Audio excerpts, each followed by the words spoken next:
Hey guys, जय महाकाल, नमस्ते and सत श्री अकाल।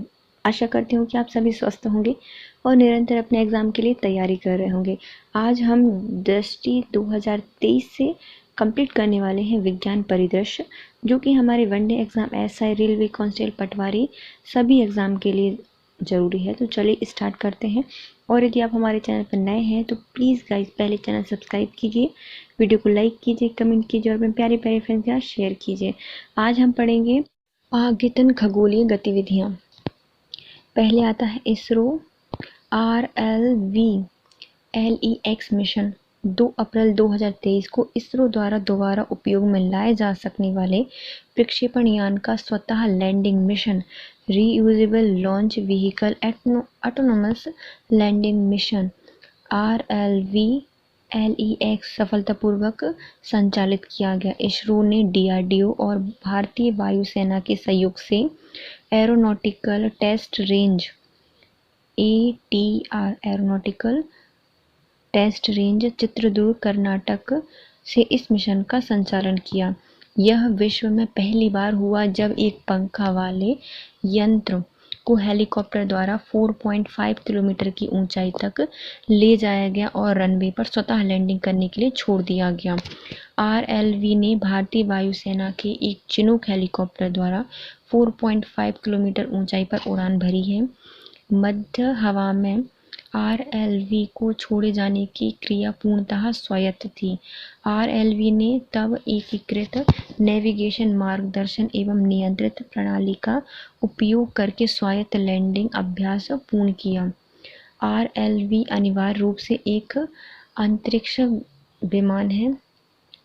इसरो ने 2016 में LEX hypersonic flight experiment mission में RLV-TD reusable launch vehicle technology demonstrations के पुनः निर्माण या पुनः प्रवेश का प्रदर्शन किया था। यह एक हाइपरसोनिक सब ऑर्बिटल वाहन के पुनः प्रवेश से पुनः प्रयोजन वाहनों को विकास करने की एक बड़ी उपलब्धि प्राप्त हुई है। RLV-TD में प्रक्षेपण यान और वायुयान दोनों की विशेषताएं शामिल हैं। इसमें वायुयान और प्रक्षेपण यान दोनों की विशेषताएं शामिल हैं। ये क्या है? एक सबसोनिक सब ऑर्बिटल मतलब हाइपरसोनिक सब ऑर्बिटल वाहन के पुनः प्रवेश से पुनः प्रायोजन वाहनों को विकसित करने के लिए एक बड़ी उपलब्धि प्राप्त है। LV-M3 OneWeb India 2 mission. LV-M3 OneWeb India 2 mission 26 मार्च 2023 को इसरो ने LV-M3 प्रक्षेपण यान की लगातार छठी उड़ान सफलतापूर्वक संपन्न हुई। इसे SDSC SHAR श्रीहरिकोटा से द्वितीय लॉन्च पैड से प्रक्षेपित किया गया। इसके तहत OneWeb ग्रुप कंपनी में 36 उपग्रहों को 450 किलोमीटर वाली वृत्ताकार कक्षा में स्थापित किया गया। 36 उपग्रहों को 450 किलोमीटर की वृत्ताकार कक्षा में इनको प्रक्षेपित किया गया है। कहाँ से? सार्स मतलब श्रीहरिकोटा से सतीश धवन है ना, सतीश धवन श्रीहरिकोटा से इसको प्रक्षेपित किया गया है 26 मार्च 2023 को। LV-M3 को LV-MS-M3 new space India limited द्वारा अपने उपभोक्ता मेसेस OneWeb UK के लिए संचालित किया गया दूसरा समर्पित व्यावसायिक उपग्रह मिशन है। यथा इस मिशन के तहत LV-M3 कुल 5,805 किलोमीटर वजनी पेलोड को अपने साथ लेकर गया है। ज्ञातव्य है कि OneWeb एक वैश्विक संचार नेटवर्क है। वो भी किसका है? UK का है और भारत ने इसको लॉन्च किया है। LV-MS-M3 विश्व का प्रथम 3D प्रिंटेड रॉकेट टेरॉन 1। 22 मार्च 2023 को विश्व का पहला 3D printed rocket Tayron 1 Florida, संयुक्त राज्य अमेरिका के कैप कैनवेल स्पेस फोर्स स्टेशन से प्रक्षेपित किया गया, परंतु यह रॉकेट पृथ्वी की निम्न कक्षा या लो अर्थ ऑर्बिट में पहुंचने में विफल रहा। इस रॉकेट का विकास कैलिफोर्निया स्थित एरोस्पेस स्टार्टअप रिलेटिविटी स्पेस द्वारा किया गया है। मतलब रिलेटिव करने के लिए इस स्पेस के द्वारा इसको स्टार्ट किया गया है। कहाँ पर स्थित है? कैलिफोर्निया में स्थित है। एरोस्पेस स्टार्टअप कंपनी है। रिलेटिविटी स्पेस का निर्माण, मतलब इसके द्वारा इसका निर्माण किया गया है। यह रॉकेट 110 फीट 33.5 मीटर लंबा और 7.5 फीट या 2.2 मीटर व्यास वाला 3D प्रिंटेड रॉकेट है। कितना है? 110 फीट लंबा है, 7.5 फीट यह व्यास वाला 3D प्रिंटेड रॉकेट है। मीथेन से संचालित इस रॉकेट का 85% द्रव्यमान मिश्र धातुओं से 3D प्रिंटेड है। तो कैसा है? मिश्र धातुओं से बना हुआ है, 3D प्रिंटेड है। और इसका 85% द्रव्यमान मिश्र धातुओं से बना हुआ है और यह मीथेन से चलता है। टेरॉन 1 लॉन्च की जाने वाली अब तक की सबसे बड़ी 3D प्रिंटेड संरचना है। टेरॉन, उनको टेरो यार कितना बड़ा 3D प्रिंटेड संरचना है। तो टेरॉन 1 3D प्रिंटेड संरचना है सबसे बड़ी। नेक्स्ट आता है मेगाट्रॉपिक 1 का नियंत्रित पुनर्प्रवेश सफल हो गया है। 7 मार्च 2023 को सेवा मुक्त किए गए मेगाट्रॉपिक 1 MT1 उपग्रह का पृथ्वी के वायुमंडल में नियंत्रित पुनः प्रवेश सफलतापूर्वक पूर्ण हो चुका है। इसके बाद इस उपग्रह को प्रशांत महासागर में उतारा गया। उष्णकटिबंधीय मौसम या फिर टॉपिकल वेदर और जलवायु अध्ययन करने के लिए इसरो और फ्रांसीसी अंतरिक्ष एजेंसी CNES के बीच में एक समझौता सहयोगी प्रयास के रूप में इस उपग्रह को 12 अक्टूबर 2011 को प्रक्षेपित किया गया था। तो किसने किया था? तो जो मेघा है वो अलग अलग सीन दिखाती है भैया, मतलब फ्रॉक पहन के अलग अलग सीन दिखाती है। तो भैया सब लोग तो देख के रोने लगते हैं कि भैया ये क्या है। तो इसरो सीन SNES सीन्स याद कर सकते हो, फ्रांस है, और मेगाट्रॉपिक इनके द्वारा बनाया गया था। फ्रांस की कंपनी है सीन, इसरो के साथ संयुक्त प्रयास करके बनाया था। 12 अक्टूबर 2011 को इसको प्रक्षेपित किया गया था, लेकिन अभी ये सेवानिवृत्त हो गई है। प्रशांत महासागर में इसको उतार दिया गया। इसका प्रक्षेपण PSLV C18 से किया गया था। बिल्कुल ठाठ से गई थी मेघा, तो 18 PSLV C18 के द्वारा किया गया था। मूलतः इस उपग्रह का जीवन काल मिशन लाइफ 3 वर्ष तक ही निर्धारित किया गया था। 3 वर्ष तक के लिए गई थी और फिर लौट कर आ गई। कहाँ गई है? प्रशांत महासागर में इसको उतार लिया गया है। तथापि यह उपग्रह अब 2021 तक उपयोगी आंकड़े उपलब्ध कराता रहा है। तो 2021 तक इसने आंकड़े उपलब्ध कराए हैं। 2000 कब गई थी? 11 में इसको प्रक्षेपित किया गया था। इसरो ने इस उपग्रह को अंतरिक्षीय कचरे को कम करने की प्रतिबद्धता के तहत पृथ्वी पर उतारा है। मतलब अंतरिक्ष में इतना कचरा क्यों छोड़ना, तो पृथ्वी पर उतार ले, तो प्रशांत महासागर में उतार लिया गया। तो हम चलिए इसको फिर से देखते हैं। पहले आती है अपनी मेगाट्रॉपिक। क्या है? यह एक नियंत्रित पुनः प्रवेश सफल कर दिया गया है मेगाट्रॉपिक 1 का। किसके द्वारा किया गया था? भारत और फ्रांस की कंपनी है, मतलब भारत की इसरो और फ्रांस की कंपनी CNEX के द्वारा इसको बनाया गया था। 2011 में इसको प्रक्षेपित किया गया, लेकिन अब इसको उतार लिया गया है क्योंकि 3 साल इसका कार्यकाल था, या फिर मतलब निर्धारित की गई थी इसका जीवन काल। अब इसको प्रशांत महासागर में उतार लिया गया है। यह उष्णकटिबंधीय मौसम और जलवायु अध्ययन करने के लिए इसको स्थापित किया गया था। और 23 मार्च 2023 को इसको सेवा मुक्त किए गए ट्रॉपिक्स 1 उपग्रह को वायुमंडल में नियंत्रित पुनः प्रवेश सफलतापूर्वक पूर्ण हो गया है। फिर से इसकी पुनः स्थापित कर दिया गया है। इसको किसके द्वारा? PSLV C18 के द्वारा प्रक्षेपित किया गया था। नेक्स्ट आता है बृहस्पति सौरमंडल का सबसे ज़्यादा उपग्रह वाला ग्रह बन गया है। 3 फरवरी 2023 को की गई घोषणा के अनुसार वैज्ञानिकों ने बृहस्पति या फिर जो जुपिटर के 12 नए उपग्रहों की खोज की है। नासा के अनुसार वर्तमान में बृहस्पति की कुल उपग्रहों की संख्या 95 हो गई है। इस प्रकार बृहस्पति सौरमंडल का सबसे ज़्यादा उपग्रह वाला ग्रह बन गया है। इस दृष्टि से शनि के 83 उपग्रह में सबसे दूसरे स्थान पर आता है। बृहस्पति के नए उपग्रहों की संख्या 2000 21 और 22 के मध्य हवाई और चिली में स्थित दूरबीन के द्वारा निर्धारित की गई है। इन नए उपग्रहों का आकार 0.5 मीटर से 2 मील मतलब 0.5 या 6 मील से 2 मील या फिर 1 किलोमीटर से 3 किलोमीटर की रेंज में स्थित है। उल्लेखनीय है कि बृहस्पति के 4 सबसे बड़े उपग्रहों में आयो, यूरोपा, गैनीमेड और क्लिस्टो स्थित हैं। तो पहला कौन सा है? आयो, यूरोपा, गैनीमेड और क्लिस्टो स्थित हैं, जो कि बृहस्पति के सबसे बड़े उपग्रह हैं। अब आते हैं सौरमंडल के ग्रह। बृहस्पति के हैं 95, शनि के हैं 83, यूरेनस के हैं 27, नेपच्यून के हैं 14 और मंगल के हैं 2, बृहस्पति का है 1, शुक्र का 1 भी नहीं है, बुध का भी 1 भी नहीं है और कुल मिलाकर 222 उपग्रह पूरे वायुमंडल में घूम रहे हैं या अंतरिक्ष में घूम रहे हैं। जो बूना ग्रह प्लूटो है उसके 5 उपग्रह हैं। कितने हैं? 5 हैं। तो हम फिर से देखते हैं, बृहस्पति के हैं सबसे ज़्यादा 95, फिर उसके बाद आता है शनि जिसके हैं 86, फिर आता है यूरेनस इसके 27, नेपच्यून के हैं 14, मंगल के हैं 2, पृथ्वी का 1, शुक्र का 1 भी नहीं और जो प्लूटो है उसके हैं 5। नेक्स्ट आता है SSLV D2 EOS 07 मिशन।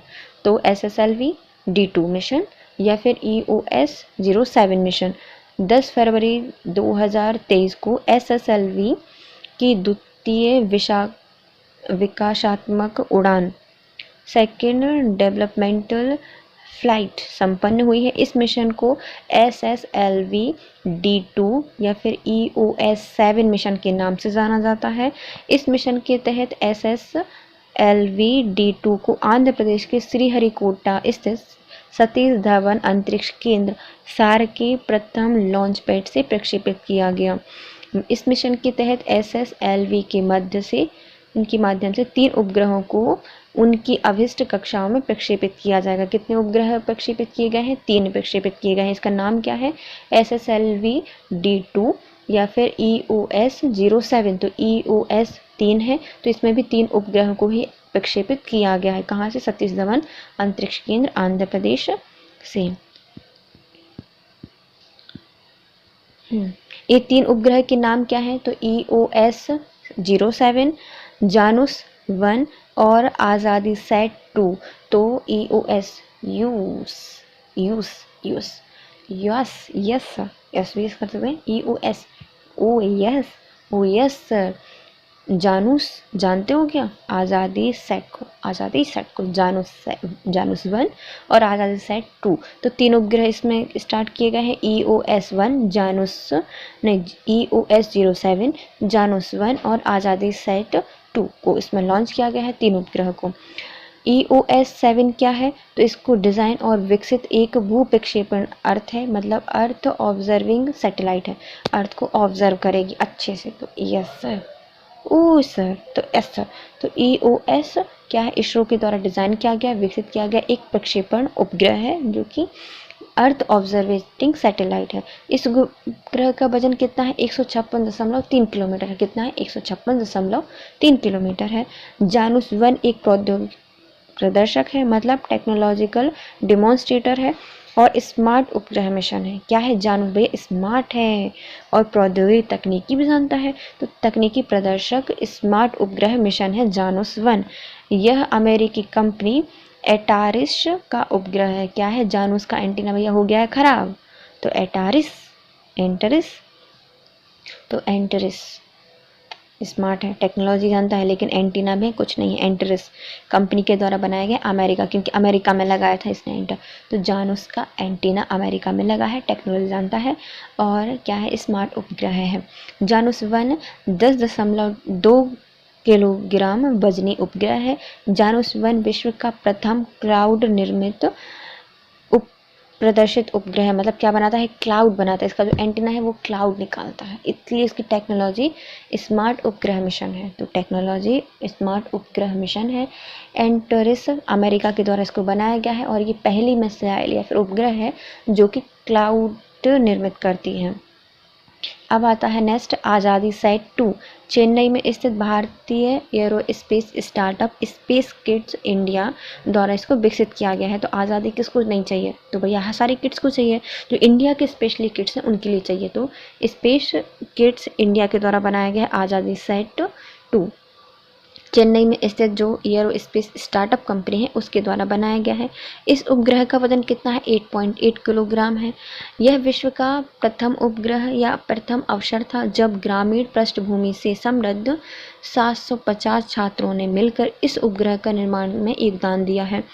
सभी महिलाओं की अवधारणा में देखा जाए तो ऑल इन वुमेन्स कॉन्सेप्ट के साथ यह अपनी तरह का पहला अंतरिक्ष मिशन है जिसका उद्देश्य स्टेम साइंस, टेक्नोलॉजी, इंजीनियरिंग और मैथमेटिक्स में महिलाओं को बढ़ावा देता है। तो अब इसमें आते हैं, पर फिर से देखते हैं। पहले आता है SSLV D2 EOS 07 मिशन है। D2 EOS 07 मिशन है। इसको कब प्रक्षेपित किया गया है, तो 10 फरवरी 2023 को। यह द्वितीय विकासात्मक उड़ान है। इसका mission SSLV D2 EOS 7 mission के नाम से जाना जाता है। यह श्रीहरिकोटा आंध्र प्रदेश से इसको लॉन्च किया गया है और प्रथम लॉन्च पैड से। यह मिशन में 3 उपग्रहों को प्रक्षेपित किया गया है। पहला आता है EOS 07 और जानुस 1 और आज़ादी सेट 2 को प्रक्षेपित किया गया है। तो पहले आता है EOS 07। ये क्या है, अर्थ ऑब्जर्वेटिंग सैटेलाइट है, ऑब्जर्विंग सैटेलाइट है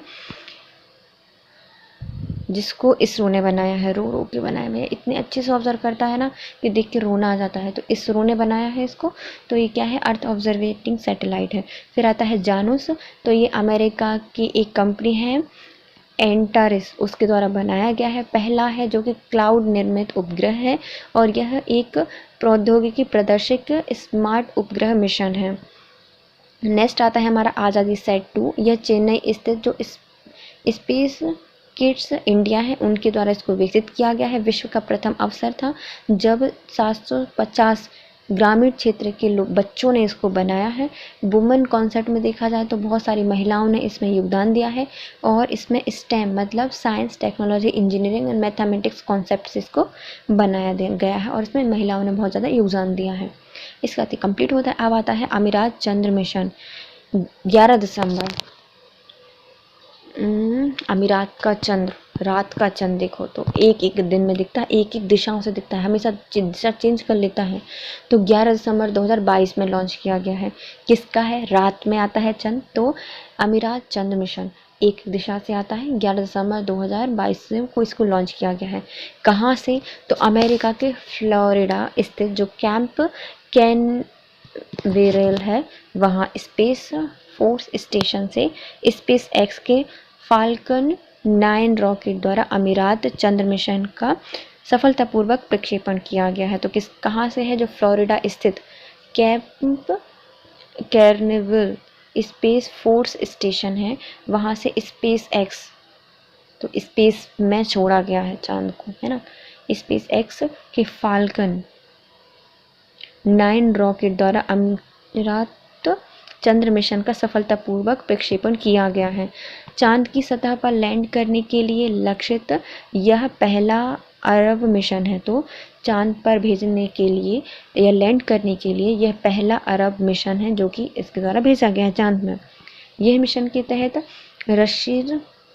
राशि रोवर को अप्रैल 2023 में चंद्र के उत्तर पूर्व में स्थित एटलस क्रेटर पर उतारा जाएगा। तो कहाँ पर उतारा जाएगा, राशिद रोवर को अप्रैल 2023 में चंद्रमा के उत्तर पूर्व में स्थित एटलस क्रेटर पर उतारा जाएगा। कुर्सी के आकार में राशिद रोवर का वजन 10 किलोग्राम है। तो मतलब किसके आकार है, कुर्सी का आकार का, मतलब जाके सीधा उत्तर पूर्व में उसमें एटलस क्रेटर पर जाके बैठ जाएगा और रसीद काटेगा सबकी। वही रात में निकला है तो वही अपनी अपनी फाइल बनाएगा। जो फाल्कन क्रेटर पर उतारा जाएगा, इस मतलब एटलस क्रेटर पर उतारा जाएगा और फाल्कन रॉकेट से इसको भेजा गया है,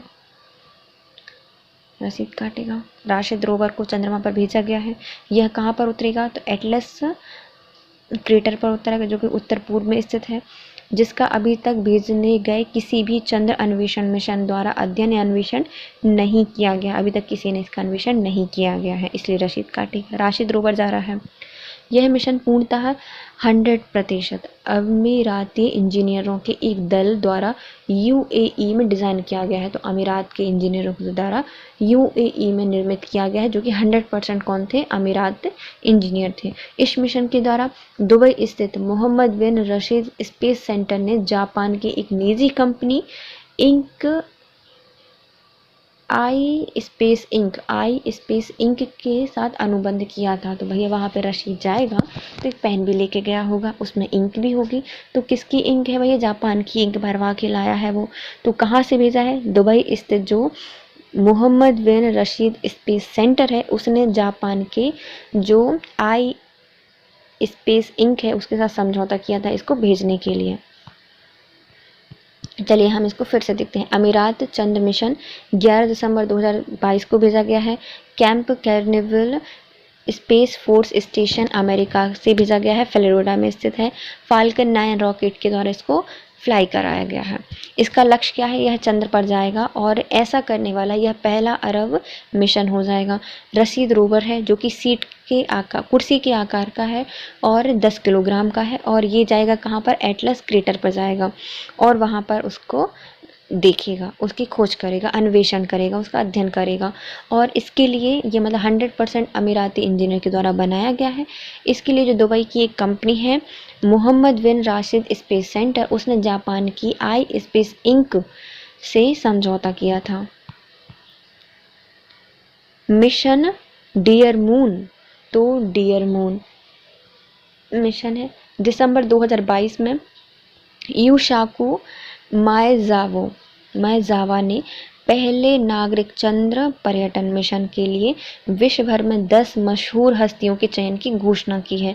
तो किसने की है भैया? जैसे ही मिशन मतलब डियर मून लॉन्च किया गया, डियर मून मतलब हम जाएंगे उस पर, मतलब हमारा प्यारा सा मून है ना, डियर मून, प्यारे मून पर हम जाने वाले हैं। जैसे इसको लॉन्च किया गया, हर हस्ती ने बोला कि मैं जाऊंगा, मैं जाऊंगा, मैं जाऊंगा। तो इनके जो मेन निर्देशक थे इन्हें बोला कोई नहीं जाएगा, नो नो नो। तो दिसंबर 2022 में इनने बोला कि सिर्फ 10 मशहूर हस्तियां जाएंगी। किसने? मैं जाऊंगा। तो मैं जावा तो यूशाकू माएजावा ने कहा है, जो कि पहले नागरिक चंद्र पर्यटन मिशन है। इसमें 10 प्रमुख हस्तियों को लेके जाएंगे। इसमें से एक भारतीय भी हैं जो उनका नाम है देव जोशी। अब आते हैं डियर मून पर जाने वाले 10 अंतरिक्ष यात्री कौन हैं। तो पहले आते हैं उनकी भूमिका क्या है, उनका नाम क्या है और उनका पेशा क्या है। तो अंतरिक्ष कमांडर कौन है? तो कमांड में बोला कि भैया मैं जावा, तो माएजावा, यूशाकू माएजावा जापान के हैं और ये एक उद्यमी है जो कि 10 लोगों को लेके जा रहे हैं कहाँ पर? अंतरिक्ष में। 10 लोगों को लेके जा रहे हैं, तो ये क्या है? कमांडर है माओजावो। अब आते हैं पहले सदस्य कौन से हैं। तो वहाँ पे चांद पर जाएंगे, डियर मून है। डियर मून तो बोलिए, उसको गाने वाने भी तो सुनाएंगे। तो डीजे को लेके जा रहे हैं, तो डीजे निर्माता है जो कि गाएगा वहाँ पर स्टीव आओकी, जो कि संयुक्त राज्य अमेरिका का है और ये सदस्य देश, मतलब सदस्य इनकी पोजीशन है। तो क्या है? डीजे गाएंगे स्टीव आओकी, संयुक्त राज्य अमेरिका के हैं, डीजे निर्माता हैं। फिर आते हैं टिम डोड, ये भैया पूरी लोगों की जोड़ लेंगे होड़। कैसे जोड़ेंगे? यूट्यूब से। तो ये कि यूट्यूबर हैं संयुक्त राज्य अमेरिका के और ये भी एक सदस्य हैं। फिर आते हैं एमी एडी, तो यमी खाना बनाएंगे, तो बहु विषयक सृजन करता है। तो क्या है? बहु विषय में सृजन करता है, मतलब यमी सा खाना बनाएंगी। तो यमी एडी ये चेक गणराज्य से आती हैं। फिर आती हैं रियान एडम, तो ये फोटोग्राफर हैं और फोटोग्राफर आर्टिस्ट हैं, सदस्य के रूप में जा रही हैं और आयरलैंड से हैं। आडम तो आयरलैंड से संबंधित हैं। फिर आती हैं करीम इलिया, यूक्रेन की हैं और ये भी फोटोग्राफर ही हैं। सदस्य एक और हैं जिनका नाम है वेडन हॉल। तो हाल ही में बहुत बड़ा सा हाल में हम क्या बनाएंगे? फिल्म बनाएंगे। तो फिल्म निर्माता हैं वेडन हॉल, ये भी संयुक्त राज्य अमेरिका के हैं। भारत के हैं एक देव जोशी जो कि भारत से संबंधित हैं और ये एक अभिनेता हैं। चोई शियाऊ हून, ये दक्षिण कोरिया से हैं और ये संगीतज्ञ हैं। क्या है? सिंग करेंगे वहाँ पे, संगीतज्ञ हैं। चोई श्योंग ह्यूंग दक्षिण कोरिया से है, एक संगीतज्ञ। वेकअप सदस्य हैं, 2 वेकअप सदस्य लिए गए हैं। एक आते हैं कैटलीन फॉरिंगटन, संयुक्त राज्य अमेरिका से है और स्नो बॉर्डर हैं। क्या है? स्नो बॉर्डर हैं। तो फेरिंग या फेंसिंग से बॉर्डर से याद कर लो, है ना, स्नो बॉर्डर। तो फेरिंगटन ये वेकअप सदस्य हैं, कैटलीन फेरिंगटन संयुक्त राज्य अमेरिका के। एक और है जिनका नाम है म्यू, ये भी जापान से हैं और ये नर्तकी हैं। क्या है? ये नर्तकी है, म्यू। चलिए हम इनको फिर से देखते हैं। पहले आते हैं कमांडर जिनका नाम है यूशाकु मरायजावा। फिर आते हैं स्टीव ओकी, ये डीजे निर्माता हैं। टीम हुड यूट्यूबर हैं और संयुक्त राज्य अमेरिका से हैं। यमी एवी ये क्या है? सृजनकर्ता हैं, बहुमुखी बहुविषयक हैं, चेक गणराज्य से हैं। रियान एडम ये फोटोग्राफर है। करीम इया ये भी फोटोग्राफिक से संबंधित है। वेडनहार ये फिल्म निर्माता है। देव जोशी या फिर हमारे यहाँ से कौन जाएगा, भारत से भी देवानंद जैसे कोई व्यक्ति जाएंगे तो देव जोशी अभिनेता हैं। चोई श्यूंग हॉन दक्षिण कोरिया से हैं और ये एक सिंगर हैं। कैटलीन फेरिंगटन संयुक्त राज्य अमेरिका, ये स्नो बॉर्डर के लिए जा रहे हैं और ये बैकअप सदस्य हैं। म्यू जापान से हैं और नर्तकी हैं और ये भी बैकअप सदस्य हैं। मिशन में सम्मिलित जो देव जोशी हैं, यह भारतीय अभिनेता और सोशल मीडिया इन्फ्लुएंसर हैं। इन्हें भारतीय सुपर हीरो बालवीर का किरदार निभाने के लिए जाना जाता है। डियर मून है क्या? तो विश्व का पहला नागरिक चंद्र पर्यटन मिशन है।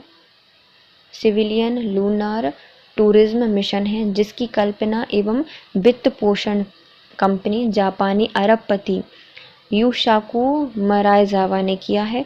इस मिशन की घोषणा सर्वप्रथम 2018 में की गई थी और इसे 2023 में लॉन्च किए जाने का प्रस्ताव है। परियोजना के अंतर्गत स्पेस एक्स में स्टारशिप अंतरिक्ष यान का प्रयोग करके इस निजी अंतरिक्ष उड़ान के लिए कराया गया है। तो भैया स्पेस एक्स, स्पेस में जा रहे हो तो स्टारशिप मतलब स्टार्स को लेकर जा रहे हो, 10 सदस्य ऐसी थोड़ी ना है, स्टारशिप है तो उसकी स्टारशिप अंतरिक्ष यान का प्रयोग करके इनको निजी अंतरिक्ष उड़ान में लिया जाएगा। मिशन में शामिल सदस्य अंतरिक्ष यान में सवार होकर चांद की कक्षा में से परिक्रमा करेंगे। तत्पश्चात यह मिशन वापस पृथ्वी पर लौट आएगा। इस मिशन के तहत सदस्य चंद्रमा की सतह पर नहीं उतरेंगे, पहली बार थोड़ी ना उतारना है, पहले सिर्फ घुमा के लेकर आएंगे। चलिए हो गया, फिर से पढ़ते हैं। डियर मून मिशन क्या है? तो दिसंबर 2022 में इनको लॉन्च किया गया है। इनके सदस्य मतलब ये चांद के पर्यटन के लिए यूशाकु मरायजावा ने 10 सदस्यों को इसमें बताया है कि 10 सदस्य जाएंगे। कौन कौन से हैं? पहले आते हैं मरायजावा खुद कमांडर हैं और स्टीव ओओकी सिंगर हैं। टीम हुड यूट्यूबर हैं। MEAD ये बहुविषयक सृजनकर्ता हैं। इडियान एडम्स ये फोटोग्राफर हैं। क्रीम इलिया ये भी फोटोग्राफर हैं यूक्रेन की। वेडन हॉल संयुक्त राज्य अमेरिका के हैं और यह फिल्म निर्माता है। देव जोशी भारत से हैं अभिनेता। चोई श्योंग होंग ये संगीतज्ञ हैं। कैटलीन फेरिंगटन ये स्नो बॉर्डन है और म्यू जापान से है और नर्तकी हैं। तो हम इनको फिर से देखते हैं। मतलब संयुक्त राज्य अमेरिका से देखो कौन कौन से आते हैं। पहले आते हैं स्टीव ओओकी 1, टीम हुड 2, वेड हार्डन 3 और कैटलीन फेरिंगटन ये 4 सदस्य जा रहे हैं संयुक्त राज्य अमेरिका से। जापान से है म्यू और ये उद्यमी यूशाकु मरायजावा। इसकी घोषणा 2018 में की गई थी कि लेके जाएंगे और जो देव जोशी है वह भारत से संबंधित है और बालवीर का किरदार इन्हें निभाया है। जो यूशाकु मरायजावा है यह जापानी अरबपति है। इन्हीं का सपना है कि अंतरिक्ष में पर्यटन को लेके जाएंगे। 2023 में इसको लॉन्च करने का प्रयास किया जाएगा। स्पेस एक्स के जो स्टारशिप है इसके द्वारा इस अंतरिक्ष को भेजा जाएगा और इसमें ये अंतरिक्ष यात्री हैं वहाँ पर चंद्रमा पर नहीं उतरेंगे बल्कि परिक्रमा करके ही भारत पर लौट आएंगे। नासा चंद्र मिशन पहली महिला अंतरिक्ष यात्री। तो नासा ने एक चंद्र मिशन लॉन्च किया है और इसमें पहली महिला अंतरिक्ष यात्री जा रही हैं। तो आती है ऑटोमिश आर्टेमिस सेकंड नासा का आर्टेमिस कार्यक्रम का द्वितीय प्रस्तावित मिशन है। 1972 में अपोलो 17 के द्वारा यह चंद्रमा हेतु पहला मानवयुक्त क्राउड मिशन था। क्रूड तो कब मनुष्य को सबसे पहले कब भेजा था? 72 में भेजा था। अपोलो 17 के द्वारा भेजा था नासा के द्वारा।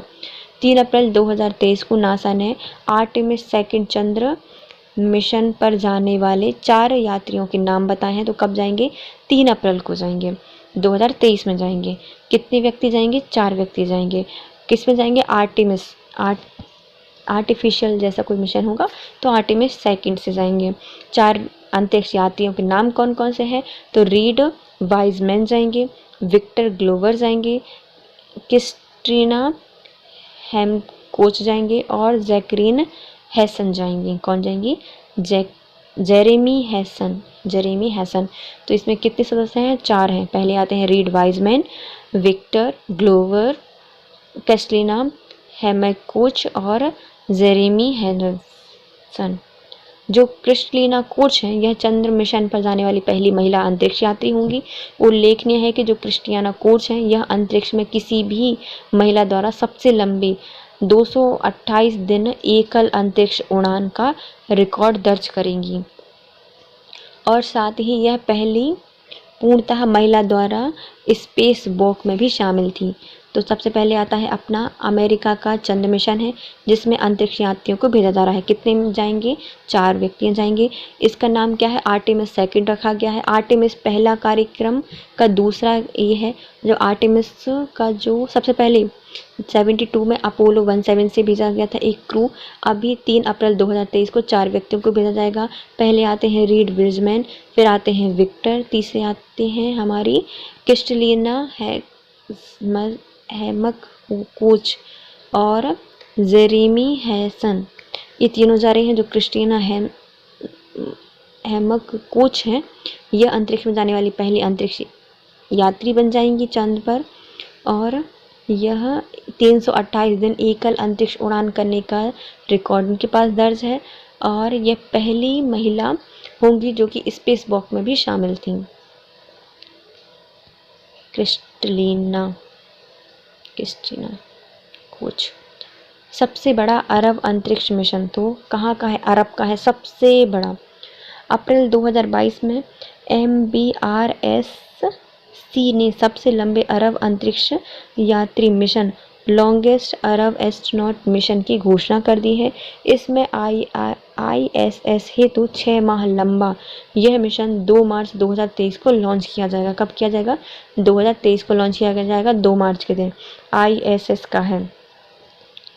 नासा के तत्वाधान में स्पेस एक्स के क्रू 6 मिशन के अंग के रूप में 1 अरब यात्री अंतरिक्ष यात्री सुल्तान अल नियादी को ISS पर भेजा जाएगा। यह दूसरा अवसर था जब अंतरिक्ष अन्वेषण हेतु UAE द्वारा किसी अमीराती अंतरिक्ष यात्री को अंतरिक्ष में भेजा जाएगा। दूसरी बार भेज रहा है। पहले कौन गए थे? हज्जा उल मशूरी अंतरिक्ष में जाने वाले पहले UAE व्यक्ति बने थे।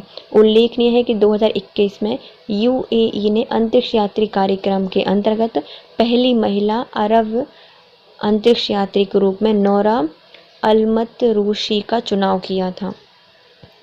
चलिए हम देखते हैं। सबसे लंबा अरब अमीरात मिशन है तो कब जाएगा? अप्रैल 2020 में जाने इसने घोषणा की थी। सबसे बड़ा मिशन है ये, है ना, अरब अंतरिक्ष का है। इतना बड़ा है कि भैया इसको कोई नहीं रोक सकता। इस हेतु ISS के द्वारा 6 माह लंबा है एक मिशन 2 मार्च 2023 को लॉन्च किया गया था। 2023 को लॉन्च किया गया था।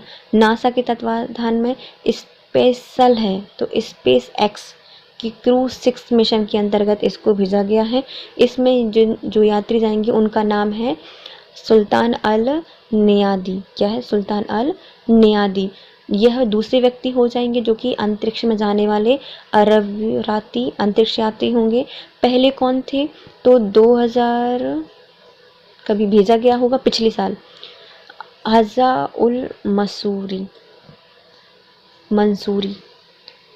अल मंसूरी को भेजा गया था। इससे पहले 2021 में इन्होंने नौरा अलमत रूशी, जो कि हमारी पहली महिला अरब अंतरिक्ष यात्री होंगी, उनकी घोषणा भी की थी। PSLV C-54 और EOS-06 मिशन, इसको 26 नवंबर 2022 को भेजा गया। 26 नवंबर को हम क्या मनाते हैं? संविधान दिवस। इस दिन PSLV C-54 की लॉन्च किया गया था, जो कि क्या है? एक ध्रुवीय उपग्रह प्रक्षेपण यान है। PSLV है, इसकी 56वीं उड़ान थी। इसको सफलतापूर्वक संपन्न किया गया। EOS-06 मिशन था। PSLV C-54 ने आंध्र प्रदेश के श्रीहरिकोटा स्थित सतीश धवन अंतरिक्ष केंद्र सार के प्रथम लॉन्च पैड से सफलतापूर्वक उड़ान भरी थी। इसके पश्चात मुख्य उपग्रह EOS-06 और 6 नैनो उपग्रह को 2 विभिन्न सूर्य तुल्यांकी ध्रुवीय कक्षाओं सन सिंक्रोनस पोलर ऑर्बिट SSPOS में स्थापित किया गया है। तो किसके द्वारा किया गया है? EOS-06 के द्वारा इसको प्रक्षेपित किया गया है, 6 नैनो उपग्रहों के द्वारा।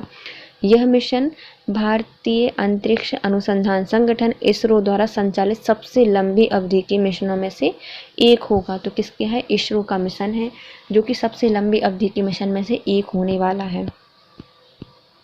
अब आते हैं PSLV C-54 द्वारा प्रक्षेपित उपग्रह कौन कौन से हैं। पहले आता है EOS-06, इसको UR राव उपग्रह केंद्र द्वारा भारत के द्वारा बनाया गया है। INS-2B, इसको भी UR राव उपग्रह केंद्र भारत के द्वारा बनाया गया है। आनंद फिक्सेल भारत के द्वारा बनाया गया है। थाईबोल्ड ध्रुव स्पेस भारत के द्वारा बनाया गया है। और स्ट्रोकार्ट, इसको स्पेस फ्लाइट इंक USA के द्वारा बनाया गया है। स्पेस फ्लाइट इंक USA के द्वारा बनाया गया है। देखो EOS, इससे समझ में आ रहा है EOS, तो यस सर अपन किसको बोलते हैं? UR राव सर को बोलते हैं।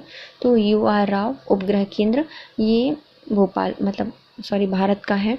फिर आता है INS-2B, तो ये भी UR राव उपग्रह से बनाया गया है। आनंद, तो हम यदि आपको एकदम फिक्स कर देंगे, फिक्सल दे देंगे, तो आप क्या हो जाओगे? आनंदित हो जाओगे। तो आनंद फिक्सेल, आनंद भारत में बनाया है इसको। फिर आता है थाईबोल्ड, ज़्यादा हो जाएंगे बोल्ड, तो क्या है हमारा? ध्रुव स्पेस भारत के द्वारा बनाया गया है। एस्ट्रोकार्ट्स, इसको स्पेस फ्लाइट इंक एस्ट्रो में भर को इंक USA के द्वारा इसको बनाया गया है। EOS-06 ओशन सेट श्रृंखला में तृतीय पीढ़ी का या थर्ड जनरेशन का उपग्रह है। यह EOS-06 का पूरा नाम भू अवलोकन उपग्रह या फिर अर्थ ऑब्जर्वेशन सैटेलाइट है। EOS-06 समुद्र के रंग संबंधी आंकड़े, समुद्र सतह के तापमान, पवन की गति संबंधी आंकड़े का पर्यवेक्षण करेगा। इसका उपयोग समुद्र विज्ञान, जलवायु, मौसम विज्ञान संबंधी अनुप्रयोगों में किया जा सकेगा। उल्लेखनीय है कि संयुक्त राष्ट्र द्वारा सतत विकास के लिए महासागर विज्ञान के दशक 2021 और 2030 UN decade of ocean science for sustainable development 2021-2023 की शुरुआत के बाद यह भारत द्वारा किसी प्रमुख महासागरीय अनुसंधान उपग्रह का प्रथम प्रक्षेपण है। INS-2B ISRO nano satellite 2 for Bhutan उपग्रह को इंडिया भूटान सेट के नाम से भी जाना जाता है। यह एक नैनो उपग्रह है। यह भारत और भूटान द्वारा संयुक्त रूप से विकसित उपग्रह है। उल्लेखनीय है कि इंडिया और भूटान सेट भूटान का दूसरा उपग्रह होगा। अंतरिक्ष में प्रक्षेपित किया जाने वाला भूटान का पहला नैनो उपग्रह भूटान प्रथम था। आनंद बेंगलुरु स्थित एक अंतरिक्ष प्रौद्योगिकी क्षेत्र की स्टार्टअप कंपनी फ्लिक्ससेल के द्वारा बनाया गया है। यह फ्लिक्ससेल द्वारा विकसित तीसरा हाइपर स्पेक्ट्रल उपग्रह है। क्या है? हाइपर स्पेक्ट्रल उपग्रह है आनंद। जिसको हैदराबाद में स्थित फिक्स सेल के द्वारा बनाया गया है। उल्लेखनीय है कि अप्रैल 2022 में स्पेस एक्स के फाल्कन 9 रॉकेट द्वारा फिक्स सेल के शकुंतला नामक उपग्रह को भी प्रक्षेपित किया गया था। शकुंतला तो फ्लो कर गई, फाल्कन 9 के द्वारा इसको प्रक्षेपित किया गया था, जिसको किसने बना था? फिक्स सेल ने बना था, जो कि हैदराबाद की एक स्टार्टअप कंपनी है। इसी के द्वारा फिक्स सेल किसी व्यावसायिक उपग्रह का प्रक्षेपण करने वाली पहली भारतीय निजी कंपनी भी बन गई है। इस मिशन के तहत थाईबोल्ट प्रथम और थाईबोल्ट द्वितीय नाम के 2 रेडियो संचार नैनो उपग्रहों को भी प्रक्षेपित किया गया था। तो हमारे देखो रेडियो में क्या होता है, बार बार उनकी भूमि चेंज करनी पड़ती है ना, अरुणाथ वगैरह, तो उसके बोल्ट घुमाते रहते हैं। तो थाईबोल्ट नैनो उपग्रह के लिए प्रक्षेपण किया गया है। इस नैनो उपग्रह को राष्ट्रीय पुरस्कार विजेता अंतरिक्ष प्रौद्योगिकी क्षेत्र की स्टार्टअप कंपनी ध्रुव स्पेस प्राइवेट लिमिटेड हैदराबाद ने डिज़ाइन एवं विकसित किया है। तो किसने किया है इसको? Dhruva space private limited company Hyderabad ने डिज़ाइन और विकसित किया है।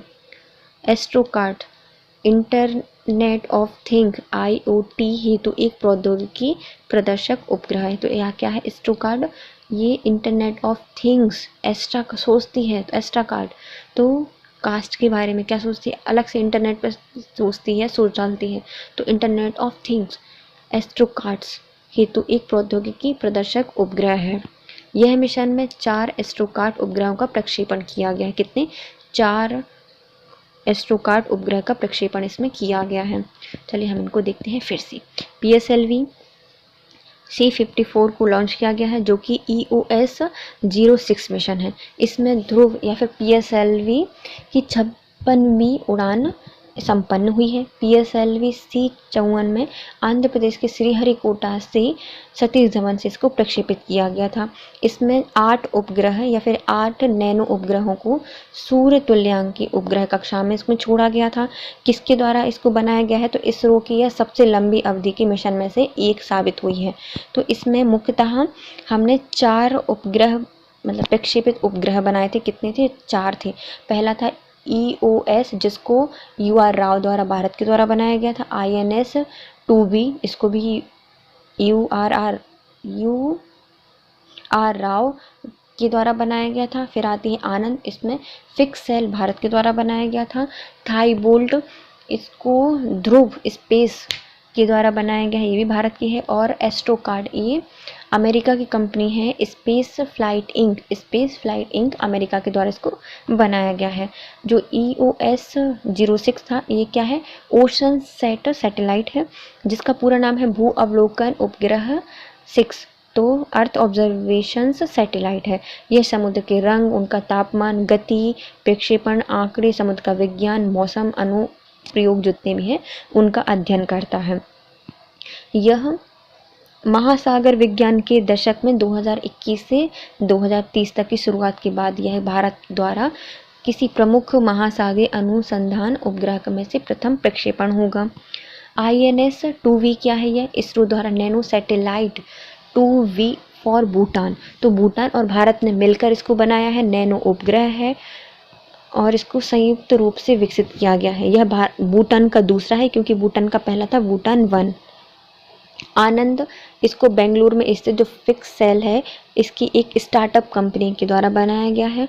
फिक्स सेल के द्वारा यह तीसरा हाइपर स्पेक्ट्रल उपग्रह होगा। इससे पहले यह शकुंतला को भी लॉन्च किया गया है, कर चुका है, जिसको फाल्कन 9 के द्वारा इसने प्रक्षेपित किया था। और इसके साथ ही जो फिक्स सेल है, यह व्यावसायिक उपग्रहों को प्रक्षेपण करने वाली पहली भारतीय स्पेस कंपनी हो जाएगी। थाईबोल्ट या थाईबोल्ट 1 और 2 को ये भी नैनो उपग्रह है और ये क्या है? रेडियो संचार नैनो उपग्रह है। इसको राष्ट्रीय पुरस्कार विजेता है ये नैनो उपग्रह के लिए। इसकी जो कंपनी है, इसका नाम है ध्रुव स्पेस प्राइवेट लिमिटेड, हैदराबाद ने इसको डिज़ाइन किया है। एस्ट्रोकार्ट, ये इंटरनेट ऑफ थिंग हेतु प्रौद्योगिकी प्रदर्शक उपग्रह है। इस मिशन के अंतर्गत 4 एस्ट्रोकार्ट उपग्रहों को प्रक्षेपित किया गया था और मुख्य पूरे कितने थे? 8 उपग्रह थे। इसमें 8 नैनो उपग्रह थे। अब आता है विक्रम एस, भारत की पहली निजी प्रक्षेपण यान। 18 नवंबर 2022 को विक्रम एस रॉकेट का प्रक्षेपण सफलतापूर्वक संपन्न हुआ है। कब किया है? 18 नवंबर को किया है। विक्रम एस रॉकेट का प्रक्षेपण सफलतापूर्वक संपन्न। इस रॉकेट का प्रक्षेपण आंध्र प्रदेश के सतीश धवन अंतरिक्ष केंद्र सार के साउंडिंग रॉकेट प्रक्षेपण परिसर से इसको लॉन्च किया गया है। Messrs Skyroot Aerospace private limited द्वारा इस रॉकेट को मिशन प्रारंभ के तहत प्रक्षेपित किया गया है। तो मिशन क्या है? प्रारंभ है। तो विक्रम क्या करता है? बहुत साउंड करता है, सफल है लेकिन साउंड बहुत करता है। तो साउंड रॉकेट प्रक्षेपण परिषद से इसको छोड़ा गया है। कहाँ से? श्रीहरिकोटा के सतीश धवन अंतरिक्ष केंद्र से।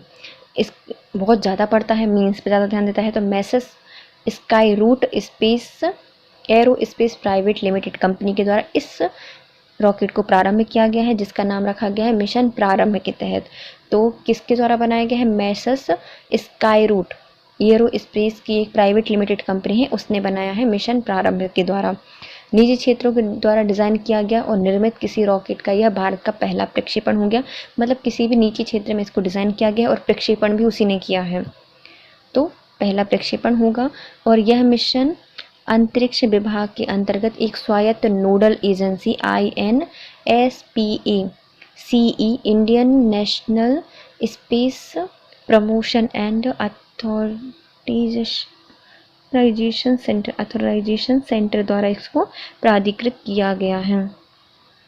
स्पेस विक्रम एस रॉकेट को बेहद कम समय में प्रक्षेपण के लिए तैयार करने के लिए इसरो के विभिन्न केंद्र जैसे कि सतीश धवन अंतरिक्ष केंद्र ISTRAC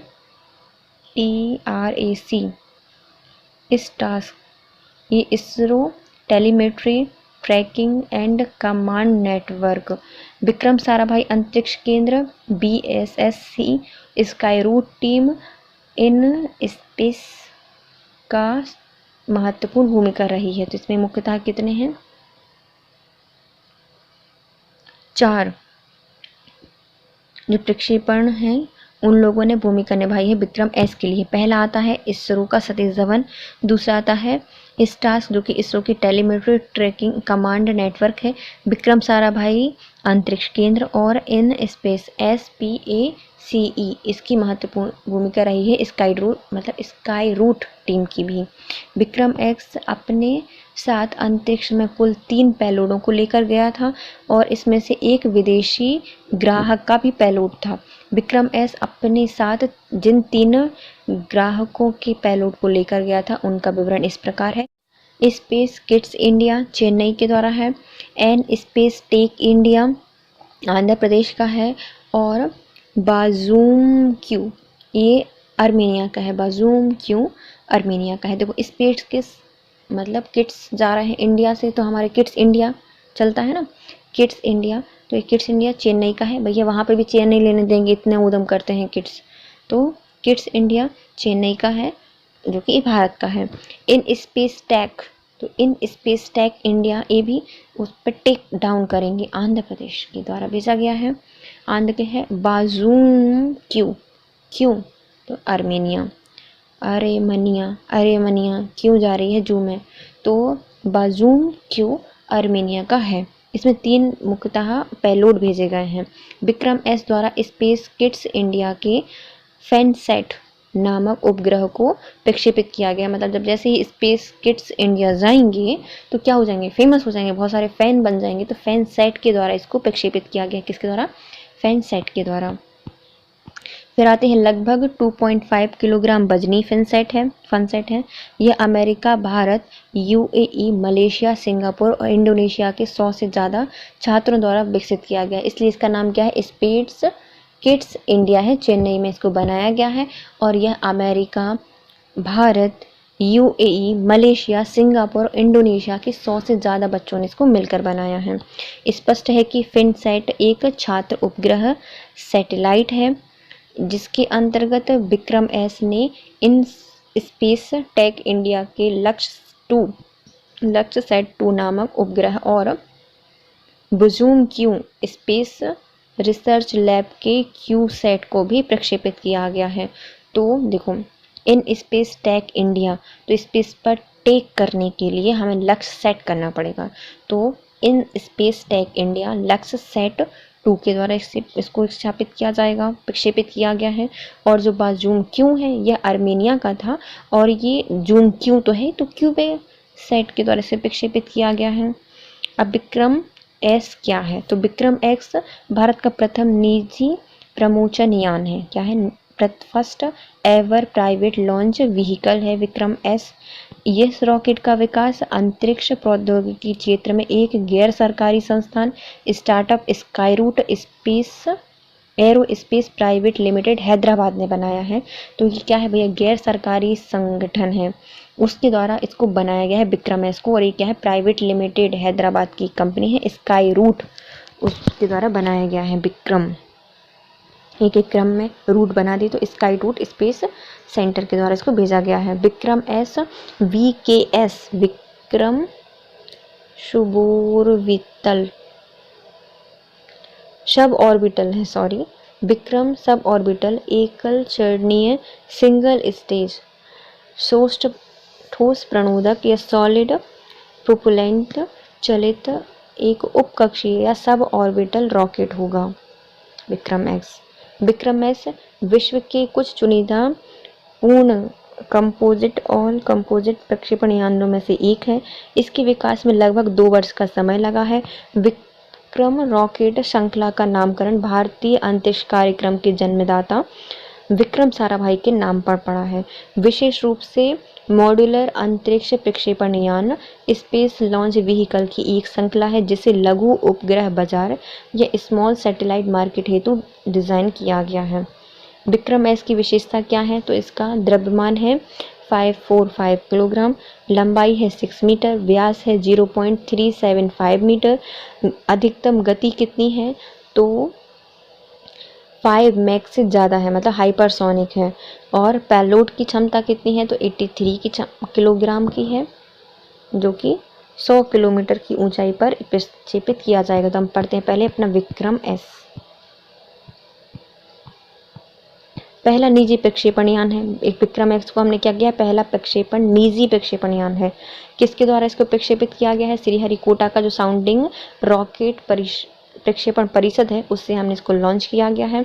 किसके द्वारा बनाया गया है? तो ये message Skyroot aerospace private limited company के द्वारा इस रॉकेट को मिशन प्रारंभ के तहत बनाया गया है या प्रक्षेपित किया गया है। निजी क्षेत्र में डिजाइन करने वाले और निर्मित किए गए रॉकेट का यह भारत का पहला प्रक्षेपण है। यह मिशन अंतरिक्ष विभाग के अंतर्गत एक स्वायत्त नोडल है एजेंसी, जिसका नाम है इन स्पेस SPACE। इसका नाम है Indian national space promotion and authorisation centre. इसके द्वारा इसको भेजा गया है। विक्रम एस बेहद कम समय में तैयार किया गया इसरो के विभिन्न यथा सतीश धवन से भेजा गया है। इसमें मुख्यतः सतीश धवन अंतरिक्ष केंद्र, ISRO telemetry trekking command network, Vikram Sarabhai अंतरिक्ष केंद्र और स्काईरूट टीम और इन स्पेस की महत्वपूर्ण भूमिका रही है। तो किन की भूमिका रही है भैया? 30 लोग गए थे। सतीश इन टास्क एक टास्क बनाकर कहाँ पर? एक टास्क बनाकर सारे रूट से स्पेस में गए थे। तो सतीश धवन इन टास्क विक्रम साराभाई अंतरिक्ष केंद्र, स्काईरूट टीम और इन स्पेस की महत्वपूर्ण भूमिका रही है। ये क्या है? इसमें 3 पेलोड भेजे गए हैं। इसमें एक विदेशी ग्राहक का भी है। 3 पेलोड कौन कौन से हैं? स्पेस किड्स इंडिया, जो कि चेन्नई के द्वारा बनाया गया है। In space tech India Andhra Pradesh का है। बाजूम क्यू ये आर्मेनिया का है। इसमें जो स्पेस किड्स है वो फन साइट के द्वारा विक्षेपित किया गया है। यह America, Bharat, UAE, Malaysia, Singapore और इंडोनेशिया की 100 से ज़्यादा स्टूडेंट ने इसको मिलकर बनाया है। बच्चों का एक उपग्रह है। और विक्रम एस को हमने लक्ष्य सेट 2 से प्रक्षेपित किया था, और जो हमारा बाजूम क्यू था उसको हमने क्यूस्वा सेट से प्रक्षेपित किया था। विक्रम साराभाई क्या है? एक प्रथम निजी प्रमोचन यान है। इसमें Skyroot aero space private company Hyderabad के द्वारा इसको बनाया गया है। यह एकल चरनी मतलब सिंगल स्टेज का सॉलिड प्रोपेलेंट और सब ऑर्बिटल उपग्रह है। इसमें चुनिंदा कुछ कंपोजिट प्रक्षेपण यानों में से एक है। लगभग 2 वर्षों का समय लगा है इसमें। इसका नामकरण विक्रम साराभाई के नाम पर किया गया है। यह एक मॉड्यूलर अंतरिक्ष प्रक्षेपण यानों की एक श्रृंखला है जिसे लघु उपग्रह बाजार हेतु डिजाइन किया गया है। अब आते हैं LVM-3M2 वेनवेव इंडिया 1 मिशन।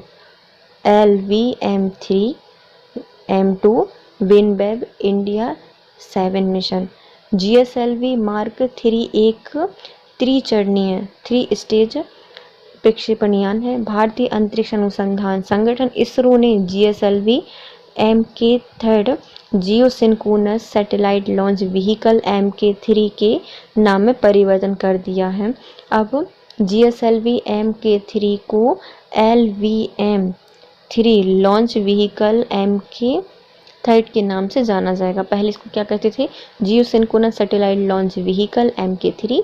अब इसका नाम हो जाएगा LVM लॉन्च व्हीकल MK3 नाम कर दिया है। 23 अक्टूबर 2022 को आंध्र प्रदेश के श्रीहरिकोटा स्थित सतीश धवन अंतरिक्ष केंद्र सार के द्वितीय लॉन्च पैड ने LVM-3 का प्रक्षेपण सफलतापूर्वक संपन्न किया है। इस प्रक्षेपण के तहत 36 उपग्रहों को उनकी निर्धारित कक्षा में सफलतापूर्वक स्थापित किया गया है। LVM-3 का पहला व्यावसायिक मिशन था। ये 36 वेनवेव उपग्रहों के साथ LVM-3 का यह पहला बहु उपग्रह मिशन था। यह पृथ्वी की निम्न कक्षा में LVM-3 का पहला प्रक्षेपण था। लगभग 6 टन वजनी पेलोड के साथ यह उपग्रह की या इस रॉकेट की पहली उड़ान थी। LVM-3 के साथ न्यू स्पेस इंडिया लिमिटेड का पहला मिशन था। न्यू स्पेस इंडिया लिमिटेड अंतरिक्ष मिशन के साथ यह पहला वेनवेव मिशन था। न्यू स्पेस के साथ यह पहला वेनवेव मिशन भी था। VLM-3 की दूसरी परिचालनात्मक उड़ान थी। उल्लेखनीय है कि LVM-3 की पहली परिचालनात्मक उड़ान LVM-3M1 चंद्रयान-2 मिशन के माध्यम से चंद्रयान-2 का प्रक्षेपण किया गया था। LVM-3M2 NSIL अंतरिक्ष विभाग के अधीन केंद्रीय सार्वजनिक क्षेत्र का उपक्रम है और यह एक पूर्णतः वाणिज्यिक उपकरण मिशन है। इस मिशन को एनसेल और यूके स्थित एक company message network space association limited के एक मध्यम वाणिज्यिक व्यवस्था के अंतर्गत रूप से संचालित किया गया है। तो किसके द्वारा बनाया गया है? जो ये मिशन है LVM-2, इसको एनसेल और यूके की जो कंपनी है message network space associate limited, इसके एक मध्य क्षेत्र के वाणिज्यिक व्यवस्था के अंग के रूप में संचालित किया गया है। मिशन के तहत 36 वनवेव जनरेशन 1 उपग्रह को प्रक्षेपित किया गया है। वनवेव जनरेशन 1 का प्रक्षेपण किया गया है। प्रक्षेपित किए गए 36 उपग्रहों का कुल वजन 5796 किलोग्राम है। इस प्रक्षेपण के साथ LVM-3 ने वैश्विक वाणिज्यिक प्रक्षेपण सेवा बाजार में प्रवेश किया है। देखिए फिर से पढ़ते हैं हम इसको। LVM-3 और M2 वेनवेव इंडिया 1 मिशन, जो हमारा GSLV मार्क 3 था उसका नाम क्या था? Geosynchronous satellite launch vehicle. इसका नाम परिवर्तित करके अब इसका क्या कर दिया गया है? LVM-3 कर दिया गया है, मतलब लॉन्च व्हीकल MK3। इसको 23 अक्टूबर 2022 को सतीश धवन अंतरिक्ष केंद्र सार से द्वितीय लॉन्च पैड से LVM-3 का प्रक्षेपण सफलतापूर्वक संपन्न किया गया और इसमें 36 उपग्रहों को पूर्व निर्धारित जो कक्षाएं थी उसमें प्रक्षेपित किया गया। इसका यह पहला व्यावसायिक मिशन था, पहला बहु उपग्रही मिशन था। पृथ्वी की निम्न कक्षा पर इसने भेजा था और ये भी इसका पहला ही प्रक्षेपण था। इसका वजन कितना था? 6 टन वजनी पेलोड थे। पहली उड़ान के द्वारा इसको भेजा गया। न्यू स्पेस इंडिया लिमिटेड का पहला मिशन था ये LVM-3 किसका था? न्यू स्पेस इंडिया लिमिटेड का पहला मिशन था। न्यू स्पेस इंडिया लिमिटेड अंतरिक्ष विभाग के साथ एक पहला वैनवेव मिशन भी था। दूसरी परिचालनात्मक उड़ान थी किसकी? LVM-3 की। LVM पहली परिचालनात्मक इसकी जो थी वह चंद्रयान-2 मिशन के माध्यम से चंद्रयान-2 का प्रक्षेपण किया गया था। दूसरे में क्या किया है इसने? वैनवेव के साथ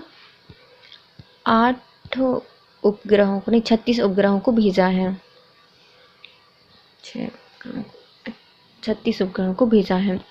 इसके साथ इसमें सार्वजनिक उपक्रम की है एनसिल, न्यू स्पेस इंडिया लिमिटेड और यूके की जो कंपनी है message network space association limited, उसकी यह वाणिज्यिक व्यवस्था के द्वारा संचालित किया जा रहा है। इसमें 36 वैनवेव जनरेशन फर्स्ट उपग्रहों का प्रक्षेपण किया जाएगा। 36 उपग्रहों का कुल वजन 5796 था और जो LVM-3 ने वैश्विक वाणिज्यिक प्रक्षेपण सेवा बाजार में प्रवेश से लिया है। अब आता है PSLV C-53 DSEO mission.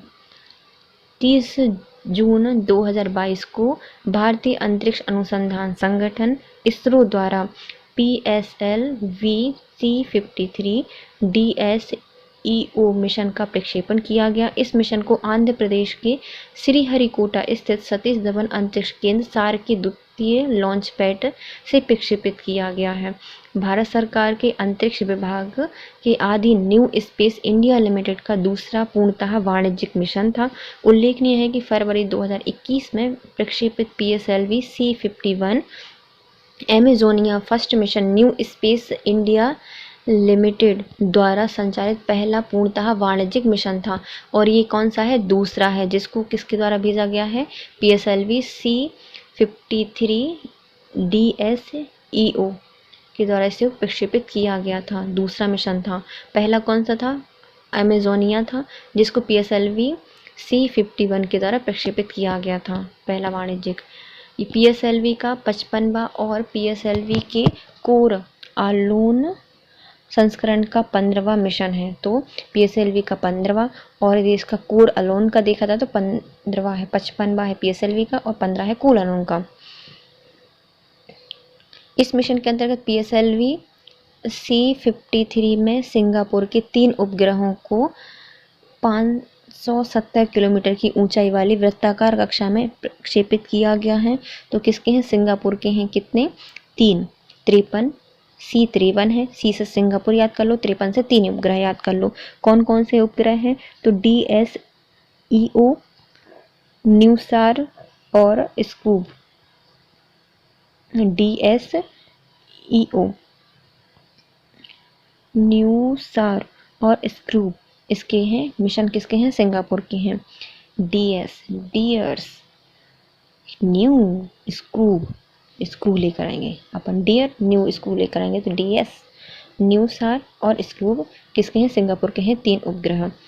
DSEO क्या है? यह षटकोणीय या फिर हेक्सागोनल आकार का भू अवलोकन या अर्थ ऑब्जर्वेशन सैटेलाइट है। इसरो के अनुसार इसका वजन 367 किलोग्राम है।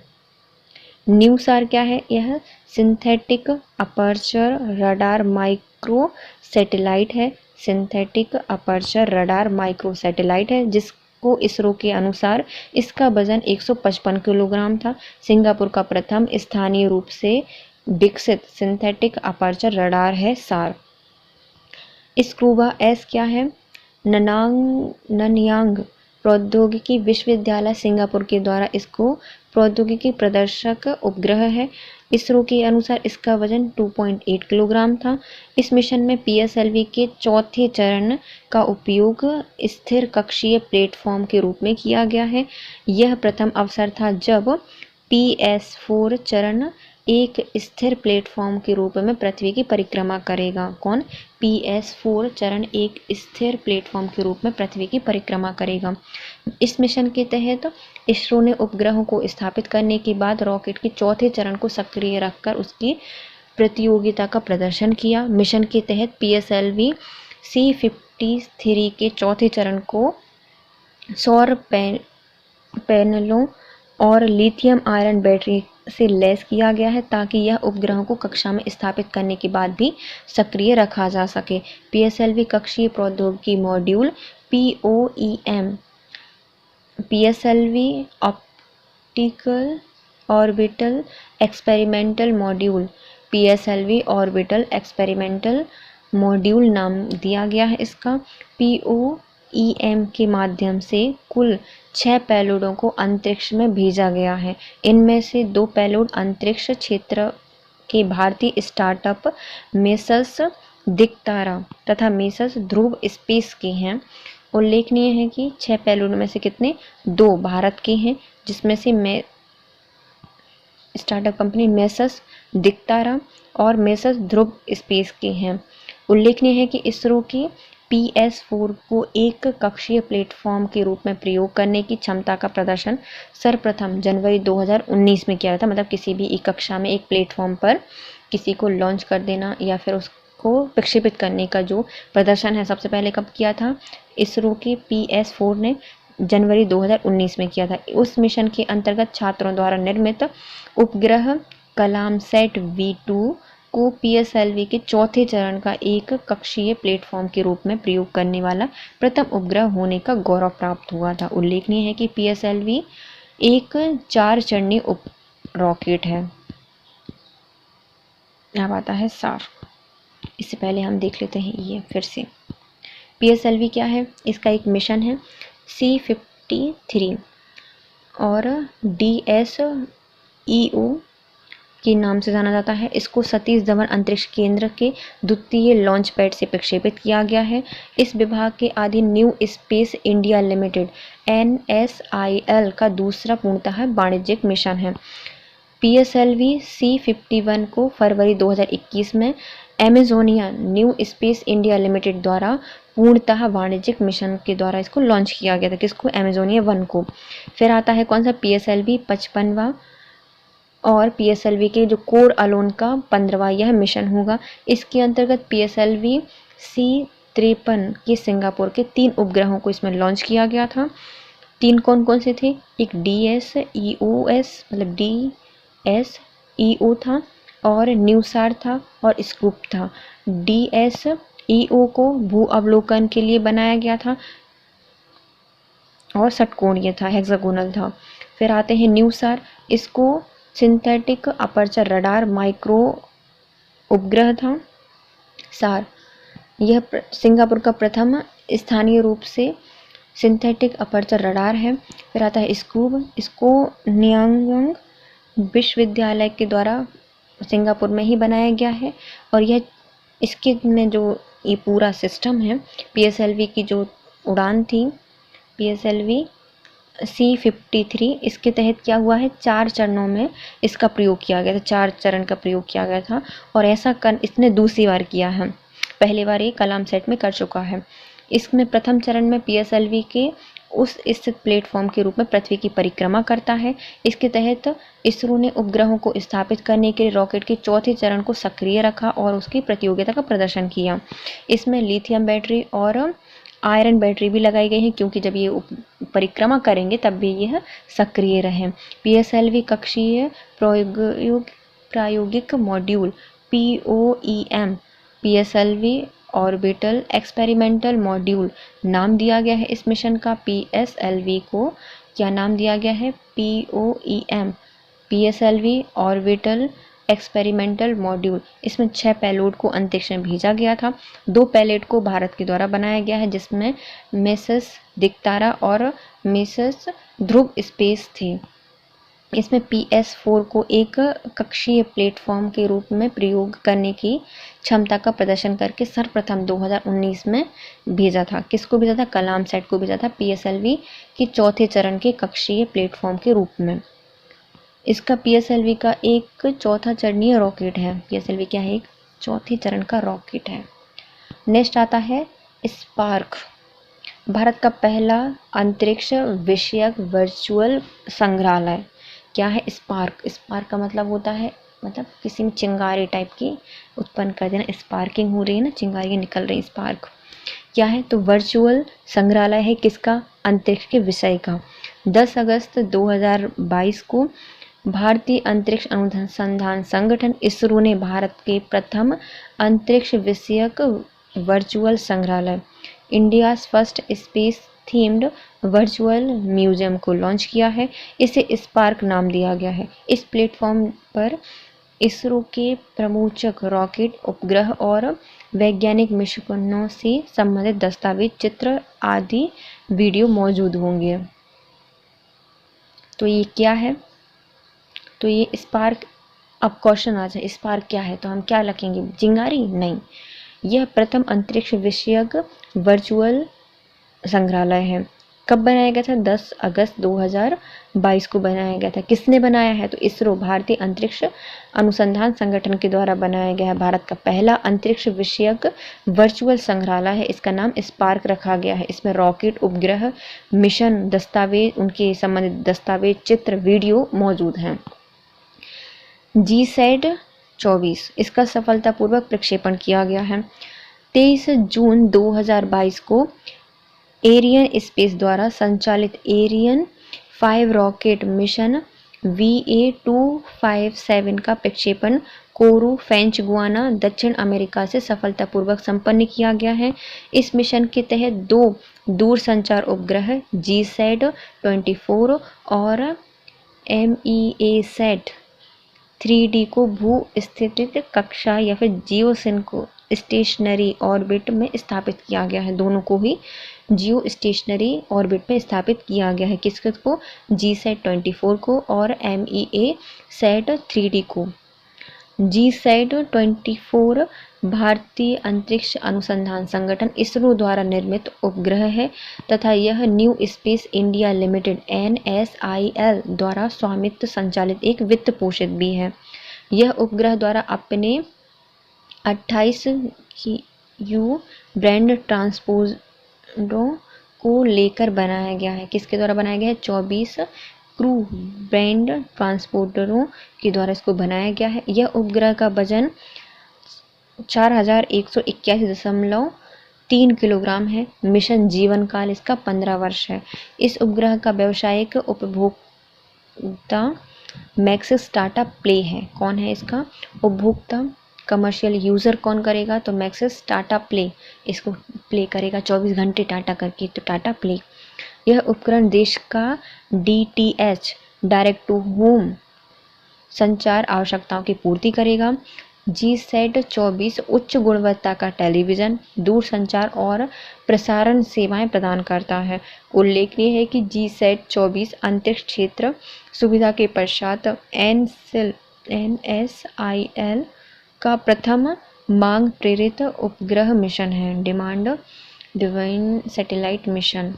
ज्ञातलब है कि जून 2020 में प्रधानमंत्री मोदी जी की अध्यक्षता में केंद्रीय मंत्रिमंडल ने अंतरिक्ष क्षेत्र में दूरगामी सुविधाओं को मंजूरी प्रदान की। इसका उद्देश्य अंतरिक्ष गतिविधियों में निजी क्षेत्र की भागीदारी को बढ़ावा देना है। देखते हैं फिर से। GSAT 24 का सफलतापूर्वक प्रक्षेपण किया है। किसके द्वारा इसको प्रक्षेपित किया गया है? तो एरियन स्पेस। देखो 24 घंटे जो काम करेगा वो इंसान हो गया होगा? नहीं होगा। क्या होगा? एलियन होगा। तो एरियन स्पेस के द्वारा इसको संचालित किया गया है। एरियन 5 रॉकेट के से कहाँ से? फ्रेंच गुआना, कोरू, दक्षिण अमेरिका से इसको भेजा गया है। कोरे से अपने 24 घंटे में एरियन ही संपन्न कर पाएंगे। फ्रेंच गुआना से जाएंगे। 23 जून 2022 को गए हैं। GSAT 24 में 2 उपग्रह हैं। इसमें GSAT 24 और MEASAT 3D को भू स्थितिज कक्षा में स्थापित किया गया है। इसके द्वारा जीसैट इसरो द्वारा निर्मित किया गया है, जो कि न्यू स्पेस इंडिया लिमिटेड के द्वारा स्वामित्व एक वित्त पोषित है, द्वारा स्वामित्व वित्त पोष एवं संचालित एवं वित्त पोषित है। यह 24 क्रू बेड ट्रांसपोर्टर को लेकर गया है। इसका जीवन काल 15 वर्ष है। व्यावसायिक उपभोक्ता कौन है? तो मैक्सिस टाटा प्ले है। D2H के आधार पर या फिर आवश्यकताओं की आपूर्ति करता है। इसकी गुणवत्ता क्या है? टेलीविजन, दूरसंचार और प्रसारण क्षेत्र में सेवाएं देता है। जीसैट 24 अंतरिक्ष क्षेत्र में सुविधा के पश्चात NSIL का प्रारंभ मान प्रेरित उपग्रह मिशन है। जून 2020 में प्रधानमंत्री मोदी जी की अध्यक्षता में केंद्रीय मंत्रिमंडल ने अंतरिक्ष क्षेत्र में दूरगामी सुविधाओं को मंजूरी प्रदान की है। इसका उद्देश्य अंतरिक्ष गतिविधियों में निजी क्षेत्र की भागीदारी को बढ़ावा देना है। MEASat 3D मलेशिया की उपग्रह संचालित MEASat का उपग्रह है। देखो, इसमें 2 भेजे गए थे, एक कौन सा था? जीसैट 24 था और एक MEASat 3D था। इसको हम मलेशिया के द्वारा भेजा गया है। ये इसको भी एरियन स्पेस द्वारा प्रक्षेपित मलेशिया का चौथा उपग्रह होगा। भारत ने भी एरिएशन से किया है, तो ये जो मलेशिया का है तो इसको मलेशिया का चौथा उपग्रह होगा। यह एयरबस डिफेंस एंड स्पेस द्वारा निर्मित एक बहु मिशन है। तो MEASat, तो ये किसके द्वारा है? डिफेंस के द्वारा है।